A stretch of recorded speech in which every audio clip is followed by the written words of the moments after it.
ទូរស័ព្ទមិត្តណាខ្លះដែលគេហៅថាស្ពឹកឬក៏ចូលទៅលេងគេហៅថាលេង Facebook ឬក៏លេង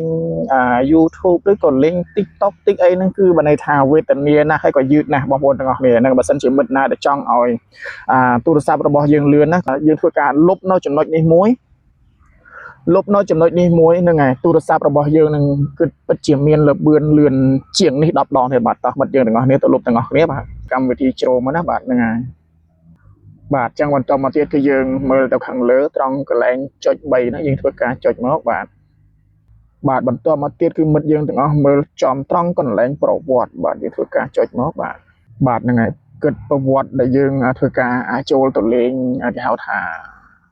នៅក្នុង app ផ្សេងៗហ្នឹងគឺពិតជាមានច្រើនណាស់ក្នុង website ផ្សេងៗបាទហ្នឹងហើយមានច្រើនណាស់បើអញ្ចឹងយើងបែបនេះគឺធ្វើឲ្យទូរស័ព្ទរបស់យើងវាដំណើរការយឺតបាទហ្នឹងហើយហើយក៏មិត្តយើងទាំងអស់គ្នាយើងត្រូវតែលុបវាចោលបាទយើងធ្វើការចុចចំត្រង់កន្លែងលុបទិន្នន័យគ្រប់គ្រងបាទយើងធ្វើការចុចមកបាទអញ្ចឹងមិត្តយើងទាំងអស់គ្នាយើងមើលមកត្រង់ខាងលើខាងស្ដាំដៃហ្នឹងត្រង់កន្លែង15នាទីចុងក្រោយបាទបើអញ្ចឹងយើងត្រូវតែចុចចំកន្លែងហ្នឹងមកបាទបន្តមកទៀតគឺយើងត្រូវរើសខាងក្រោមគេបង្អស់ត្រង់កន្លែងពាក្យថាគ្រប់ពេលបាទយើងធ្វើការចុចមកបាទអញ្ចឹងក៏បន្តមកទៀតគឺចេញបែបនេះបងប្អូនទាំងអស់គ្នាយើងមើលត្រង់ចំត្រង់កន្លែងកន្លោននេះយើងធ្វើការចុចមកបាទយើងដើម្បីលុបបាទហ្នឹងហើយចុចមកបាទហ្នឹងហើយចុចបណ្ដើមកបាទហ្នឹងហើយមិត្តទាំងអស់គ្នាចុចតែម្ដងទៅបាទហ្នឹងហើយក៏ត្រង់ចំណុចពាក្យថាពាក្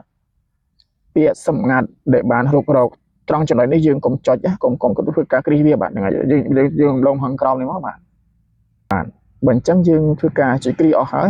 បាទបើអញ្ចឹងយើងមើលមកខាងក្រោមត្រង់កន្លែងលុបទិន្នន័យបាទយើងធ្វើការលុបមកបាទបន្តមកទៀតបងប្អូនមើលចំត្រង់ចំណុចនេះយើងលុបមកបាទហ្នឹងហើយឥឡូវហ្នឹងគឺធ្វើការលុបរៀបរាល់ហើយបាទ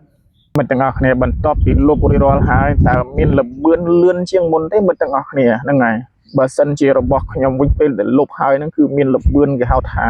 លឿនជាងមុនបាទហ្នឹងហើយមិត្តទាំងអស់គ្នាបាទហើយក៏បើសិនជាមិត្តយើងគិតថាវីដេអូនេះមានប្រយោជន៍សូមឲ្យជួយធ្វើការចុច like comment ឬក៏ follow ម្នាក់មួយផងបាទ